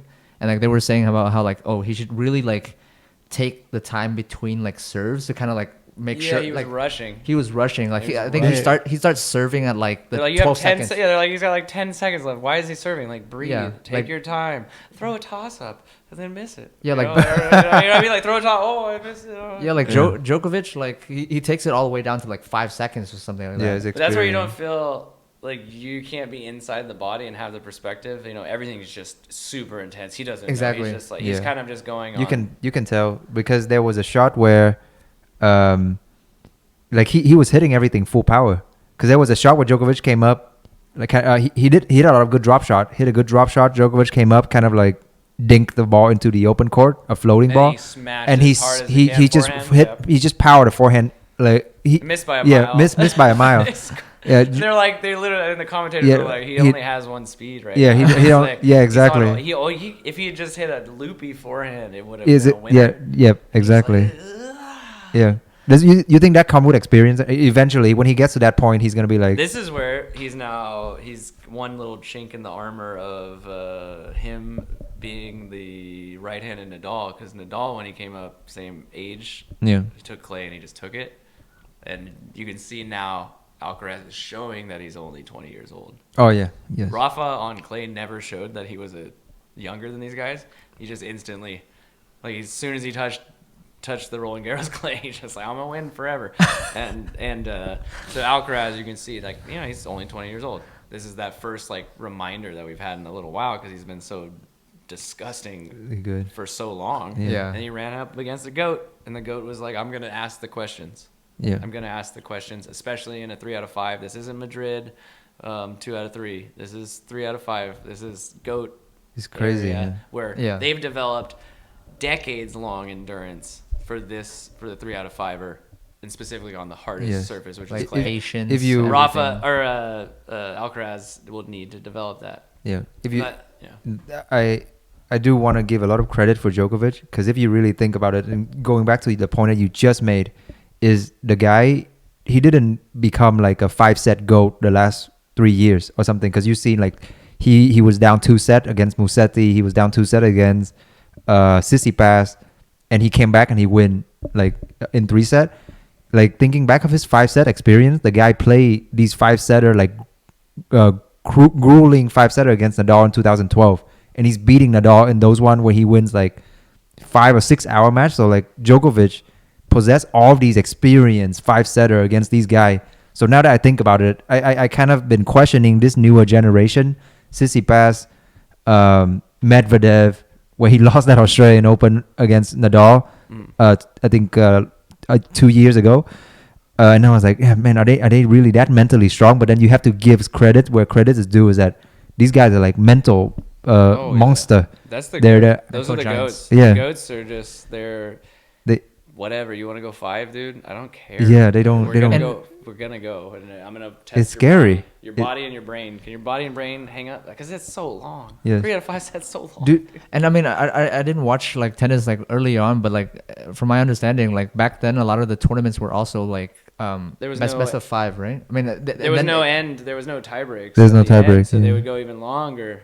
Yeah. And then getting back to like back then, it was like really important to close out a set. But even like like the tournaments that were outside of like the Grand Slam, some of them back then were also best of 5 as well, right? Yeah. the thousands. Like yeah, and then now it's like kind of like in the more recent, like I mean 2010s. But specifically going back to just Djokovic and Alcaraz, Djokovic early on in his career was just known for his body failing in Oh, yeah. the 3 out of 5 Yeah. sets, and he went and he did all the work. He did all the work. So Alcaraz will do it. He's got plenty of time and stuff like that. It's good that this happens, right? Like it's as long as he's got a good coaching staff, which he does. He's got Juan Carlos. Like they're gonna go instantly. They already probably have the labs done right now, the blood tests and As we- everything. I guarantee you, and they're gonna fix that. Yeah. They'll 100% fix that, and because Djokovic had done that. Had you done know? that. I don't remember if Roger ever suffered that because he plays so clean. Yeah. You know, but he's always had amazing ability. The way he moves on the court is always very economical, and and then Rafa from day one, he's from the clay. He's born on the clay. He was going to be able to Yeah. go 5 sets on any other surface. Yeah. It's crazy. But I think Alcaraz will make that adjustment. Yes. The ones that you're like, I don't know if they'll make the adjustment is like the Tsitsipas, the Rune, but they're still young, so they obviously haven't, and their attitudes need to change. I think it'd be like one of their the thing that thwarts them the most is their attitudes on the court. But I think Rune keeps cramping up. I think he's pretty known for that, like having Yeah. these issues go on. Yes. But No, it's okay. yeah. Yeah, Tsitsipas, I mean, not to discredit like one hand backhand, but like the one hand backhand is tough. It's tough. It's really tough. It's tough. You watch him play against Alcaraz, and he just couldn't handle any of the power. Like all the one hand backhand come back short. It's difficult. Yeah. For one hander to survive like There's the only, modern day game. So many guys that you like look at and you're like Stan and Yeah. and what's his face Gasquet. Gasquet. I mean What- they had better one-handed backhands than Roger. Yeah. And they still can't. I mean, what Stan for a while had done it, but he's so big. Yeah. He had put in this work. He's a large man who can actually hit from the He can top. hit. Oh yeah. And it's a lot of work because Roger had to do that later on. He learned how to hit over the top of the high balls. Yeah. Like he had to make this big adjustment later on in his career to get out of Rafa because Rafa was just pegging it. It's so fun. Like you're not a one-hander. I'm not a one-hander, but I think we can read like when a one-hander's backhand is vulnerable, and you can see like the mechanics. Technically, Wawrinka, he developed his techniques on the backhand side to really crank the high ball as well. You want to go to his forehand. Yeah, you want to go to He's his made forehand. it so you're like, I want to attack his yes, forehand. it's scary going to his backhand, because if you go back and watch some highlight against Djokovic at the French Open 2015 when he played Djokovic, that year Djokovic took down Nadal, and Wawrinka was like slapping backhand down the line like unbelievable. He's one. I mean, Yeah, it's one of the funnest it's guys. scary. Like you hope that he's like gonna be around in the next Indian Wells, because Yes. he's one of the guys you want to go see. Yes. Gasquet is one of the guys you want to go see those backhands, because Yeah. they're starting to disappear. And the guy that was like, oh, it's similar, maybe Dominic Thiem, we were like, maybe that's the next one badass one-handed backhand, and then he his got injured. wrist explodes, and then you're Yeah. like, oh, and now you haven't seen him in forever, and you're like, Yes. oh man. Tsitsipas one-hander is a liability. You can really see it. I don't know how he's gonna. No, I don't know. I don't think Tsitsipas' backhand is like It's not. Yeah, it's not. It's better than so much of the field, but then when you get to the business end of tournaments, you're gonna go up against guys that do not care at all. Yeah. They're gonna attack it. and we were lucky enough, like the last Indian Wells, we got to see Stan like He was cranking backhand pretty backhands, closely. like, drilling.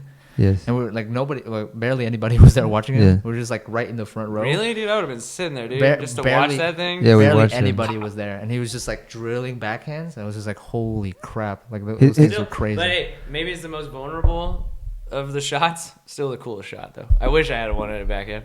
It's still the coolest shot. Yeah, when you hit it's a the cool- beautiful like one-handed backhand, it's the coolest shot. Yes, it's true. But it's just the two-hander is just so it can defend against the forehand, and that's what it has to be able to do. Is it's got to be able to defend against the big forehands, and the big forehands rule everything. At least on the men's side, like it's all about these massive forehands. And I mean, even Roger says so. Like he said, like if he were to teach his kids, he wouldn't teach them like the one-handed at all. He would teach them the two-handed. Yeah, that's So- funny. Oh man, yeah. I think Tsitsipas has hit its peak. I don't he's think. hit his peak? Yeah, I don't think he's gonna I go don't know. high. No offense, but if maybe he got away from his dad. Go explore some other options. Yeah. I mean, look at the guys that are the best in the game. Rogers had multiple coaches. Yeah. Djokovic was with guys for a long time, but to make the next step, he switched. And Rafa, was one of the guys for a long time. Got him to his area and switch. Sometimes if you're stagnant, dude, and you still believe you can be like the number one player, which 100% Tsitsipas believes. Listen to him, and he's like, "I'm the greatest thing."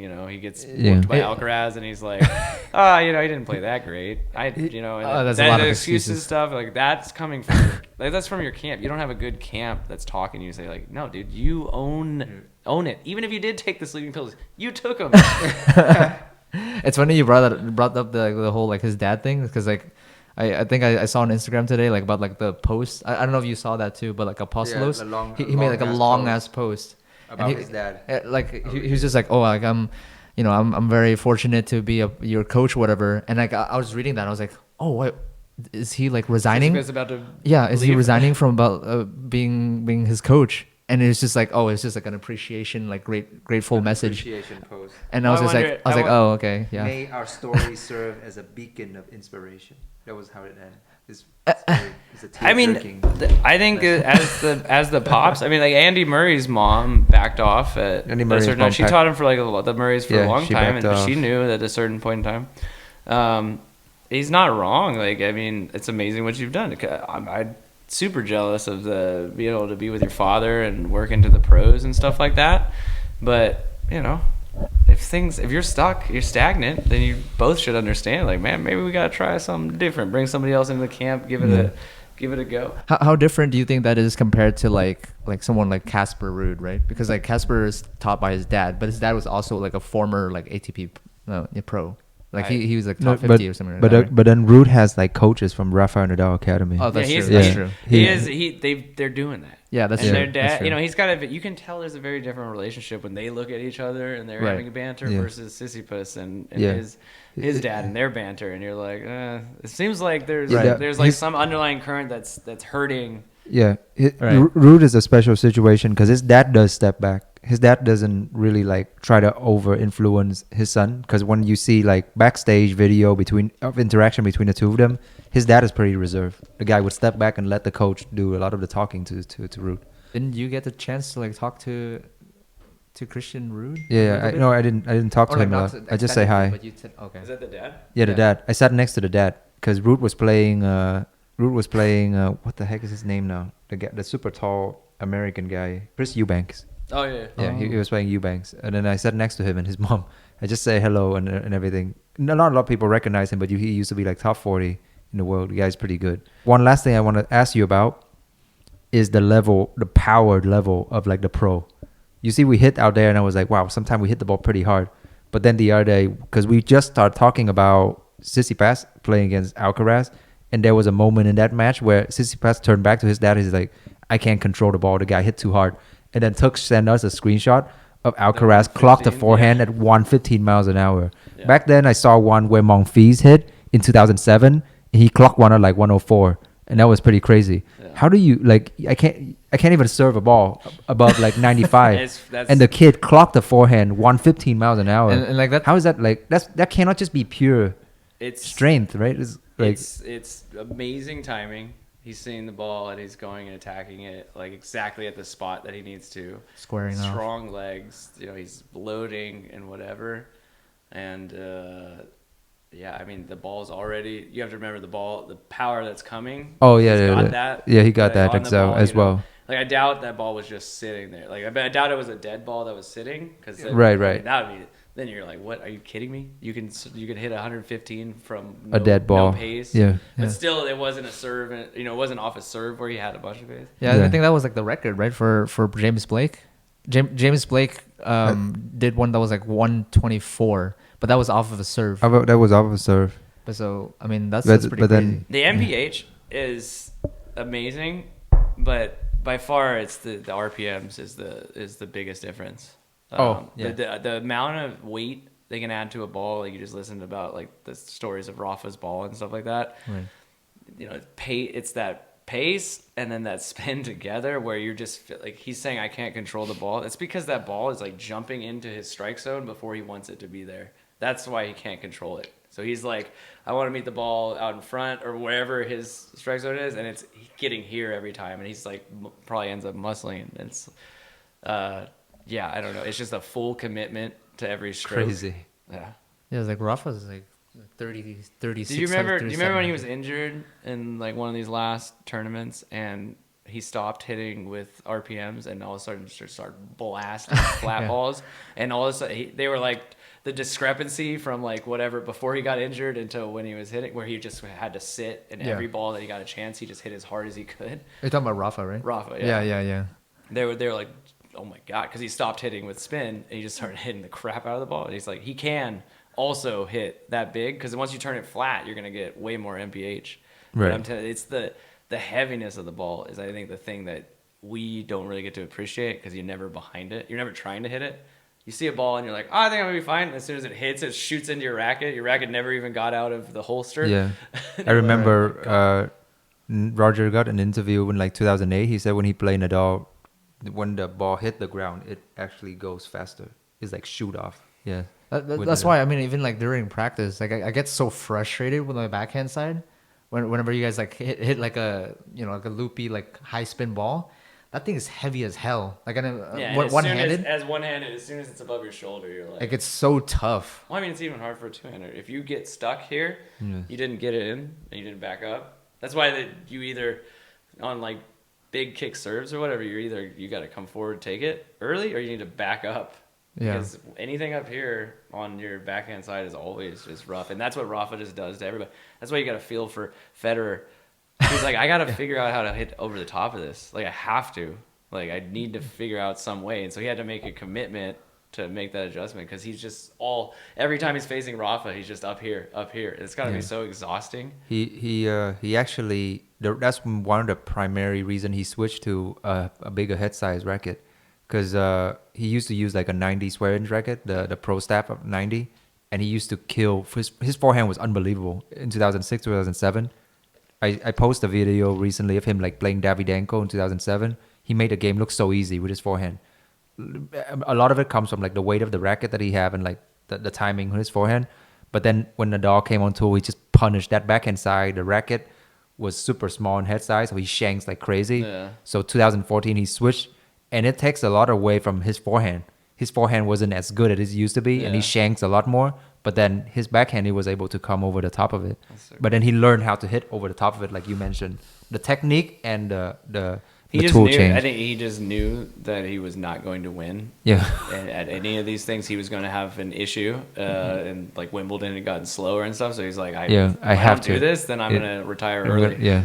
because I can't beat the one guy. There's like one guy out there who's just RPMs but now, Unbelievable. and there's another guy from the right hand side who's hitting his. And I mean that's why they're like one of the greatest, right? Like they have to make those, like they're able to make those sort of adjustments and make it like effective to where they're still winning like crazy. When and then in that timeline, In that timeline, of yeah. of that what we were talking about, that schedule that just doesn't even allow Doesn't you to even do allow that. them to- You have Yeah. to really be Yeah. like, I'm gonna pull out of tournaments and lose a bunch of points, Yeah. and stuff like that because I have to do this, Right. Because Yeah, I want a chance, or I Like- just yeah, it's it's for the And better. sometimes, like, that's I don't want to say injury is a blessing in disguise. Not is the terrible thing to deal with, but then sometimes it gives these players time to work on their game. Like Yeah. like Djokovic, he was out, and then Federer, there was a time when he was out for like a long time. Who knows? Nadal next year is his final season. Like he has a lot of time to recover. Because technically, like they don't really need to play matches, right, Aaron? Because people like Nadal and Djokovic, they have so much experience. They don't need to continuing playing like day in and day out to get. yeah. like I that. mean, that's kind of like what Serena did, but she was like so far like, ahead of the field. She'd be like, I just show up and I'm Yeah, just- instantly like yeah. a contender. Kinda, yeah. Yeah, so like I think it's harder on the men's tour, even if you are one of the goats. yeah, I think it's harder, but yeah. yeah. I mean, Rafa's literally in it for Swan Song, unfortunately, Oh, so sad. Yeah, but not really. I mean, I grew up in that era, so I'm just happy that Yeah. these guys are all like I got to watch them for decades. I think he's gonna win one more. You think it's taking one? I think he's. You guys should make a friendly bet. Yeah. I'll make a friendly bet. We'll make a friendly bet. like maybe I'll take $5. yeah, $5. I'll take him on the French Open. No, you have to run a marathon if he doesn't make it. Damn, that's a What marathon. about a half marathon? Half, I'll do- I mean, half marathon is Anybody can do a half marathon. You Yeah. guys can do a half marathon. I'll do a half marathon if Nadal win the French Open. wait what? You'll No. do it if he makes it? Wait, what the hell? No, I would say he's gonna win the French Open. Yes, and then I say Yeah, really? I'm saying he's not. Okay, you're saying he's not. I don't think he's gonna do Let me it. see.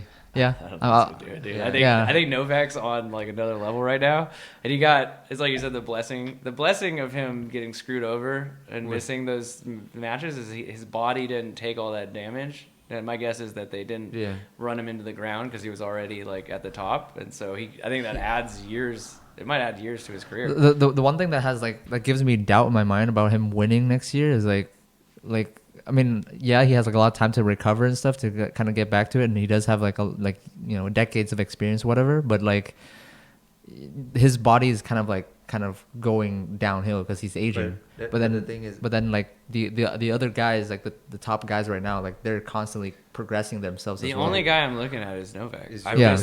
I don't think Novak is. You saw how he handled the next generation's best dude. Yeah, I it's think true. Novak is just on one, man. He's like, he feels slighted every single match. People don't give him love, and it just drives him. That He's just one of those drives guys him, that yeah. some people don't. Some people it just makes them dip to have no love. He Novak dri- just he- like he he dri- figured out how to feed on it, and he And makes then- himself. He's yeah. undeniable. He's I used to hate Novak, but the longer he's been in, the more I've seen. I respect him so much. So he's driven, man. He's so driven. he's driven. So I think he's gonna hit. He was never in the conversation for GOAT. Then he put himself in the conversation, and now he wants to eclipse because the other guys are gone. He's like, Yeah. I'm gonna eclipse. I feel good.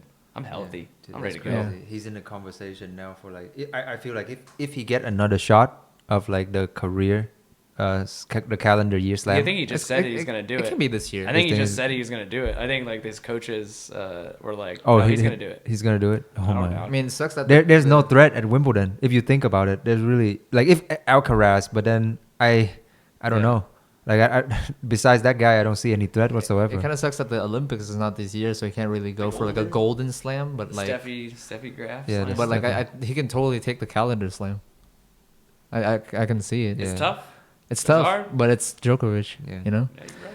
So I mean, since we're kind of on the topic, like just quickly, like maybe like not even looking at like on the spec sheet or whatever, Aaron, but like, what is your like GOAT in terms of like, you know, the three, or like maybe the four, even with Andy Murray? How could in you it? do this?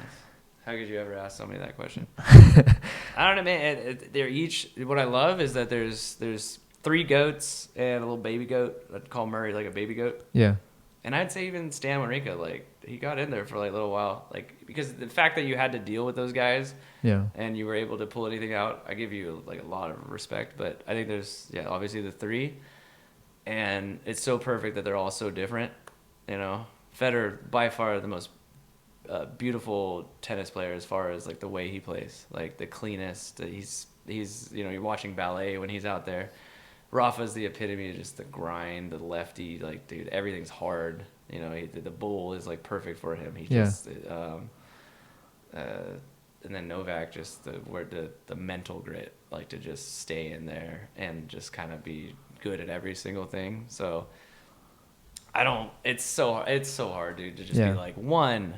Because my favorite for the longest time was Rafa. Okay. And then Roger kept going, and then he became, you know, like an equal. Yeah. And I hated Novak, and he just kept staying there, persistent, blah, blah, blah. And then eventually you just got to give him, like, all the respect. And if you're going by the numbers, I think Novak's going to take it. Yeah, definitely. If you're going by, like, the biggest impact on tennis, Roger and Rafa are the guys. They're the biggest impact on tennis. They're the ones who inspired all these generations of guys that are coming up that are the hungry dudes.